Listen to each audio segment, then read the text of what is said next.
全球军事动向与观察来自军方、媒体、政府、智库与大学，经过我们团队的努力，完成军事简报。菲律宾称，中国船只在海上进行了危险演习。彭博社，中国和菲律宾在南中国海的紧张局势再次加剧，因为中国和菲律宾的船只在爱云金浅滩附近几乎相撞。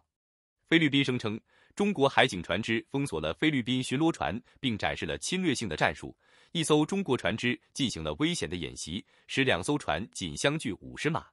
两国长期以来一直对资源丰富水域的领土存在争议。菲律宾总统小斐迪南德·马克斯 （Ferdinand Marcos Jr.） 增加了对北京的抗议活动。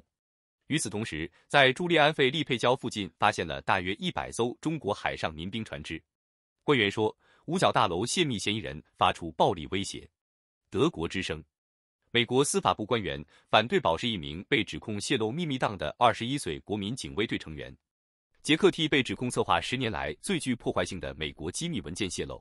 此前有报道称，乌克兰的军事能力以及美国对包括以色列和韩国在内的盟友进行间谍活动的报道。官员们辩称，他对政府的安全构成了持续的风险，部分原因是他令人不安的暴力言论历史，其中包括在 Discord 平台上详细讨论暴力和谋杀。据称，他在那里分享了这些档。此案引发了人们对五角大楼对机密资讯和具有高度安全许可的军事人员流动的监督的质疑。北约、乌克兰盟国派出1550辆战车、230辆坦克。加拿大环球邮报，北约秘书长延斯·斯托尔滕贝格宣布，北约盟国和伙伴国家在与俄罗斯的入侵和战争期间交付了向乌克兰承诺的战车的98%以上。除了1550多辆装甲车、230辆坦克和其他装备外，乌克兰的盟国还发送了大量弹药，并训练和装备了9个以上的新乌克兰旅。斯托尔滕贝格表示，这将使乌克兰处于继续夺回被占领土的强势地位。乌克兰官员表示，中国领导人和乌克兰总统之间的电话令人鼓舞。总理邓尼斯·史米哈尔说，我相信这是我们未来关系的良好开端。尽管克里姆林宫的反应不冷不热。当被问及该电话是否有助于结束战斗时，克里姆林宫发言人德米特里佩斯科夫说，我们准备欢迎任何可能导致结束乌克兰冲突和实现俄罗斯所有目标的事情。由于乌克兰的战场阵地基本静止，俄罗斯军队继续轰炸乌克兰地区，经常袭击公寓楼和其他民用基础设施。周三至周四，至少有7名平民丧生，33人受伤。有报道称，从黑海发射了4枚口径导弹，击中了乌克兰南部的房屋。乌克兰得到了北约盟国和伙伴国家的大力推动，承诺的战车只有2%尚未交付，这使乌克兰在夺回以前占领的领土方面处于有利地位。2架美国陆军直升机在训练期间在阿拉斯加坠毁。英国独立报，五角大楼官员说，2架美国陆军阿帕奇直升机在阿拉斯加西利附近坠毁。陆军发言人约翰·彭内尔 （John Pennell） 表示，每架直升机都载有2人，尽管他没有关于他们状况的资讯。在一次训练飞行中，碰撞发生在温赖特堡附近。今年早些时候也发生了类似的事件，当时一架阿帕奇直升机在塔尔基特纳机场倾覆，造成2人受伤。3月，9名美国士兵在一次训练演习中因2架黑鹰直升机在肯塔基州上空相撞而死亡。俄罗斯陆军指挥官因出售坦克发动机被捕。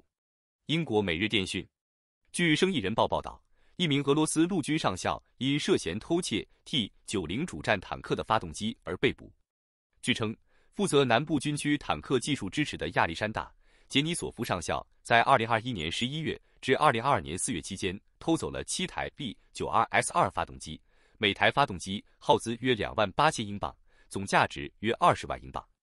据说，腐败在俄罗斯军队中很普遍，部分原因是俄罗斯士兵在入侵乌克兰期间遇到的困难。据说，该国在14个月的战斗中损失了近2000辆坦克。中国和美国对直接谈判负有责任，前奥巴马顾问说。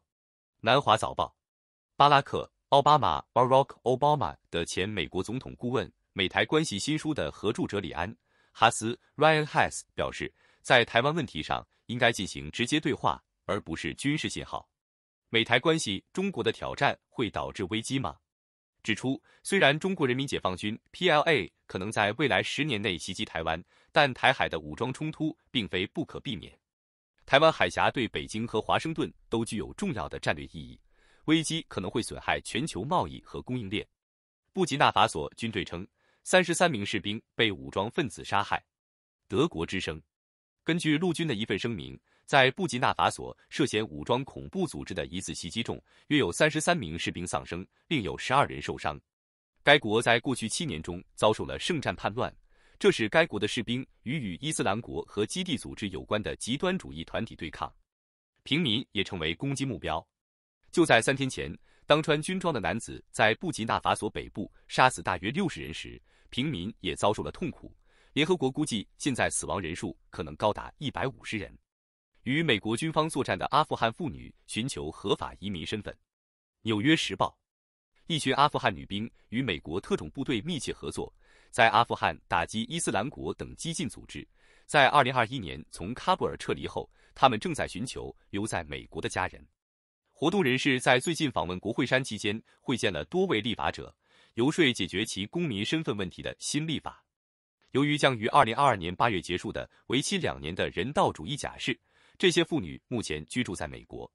这项名为《阿富汗调整法》的立法，由于共和党对审查程序的担忧，而在上一任期内在国会停滞不前，但目前正在通过民主党和共和党参议员之间的改革谈判进行修订。如果获得通过，该立法将为成千上万的阿富汗人提供在美国获得永久公民身份的途径。他们在阿富汗的长期冲突中冒着生命危险帮助美国士兵。谢谢收看军事简报。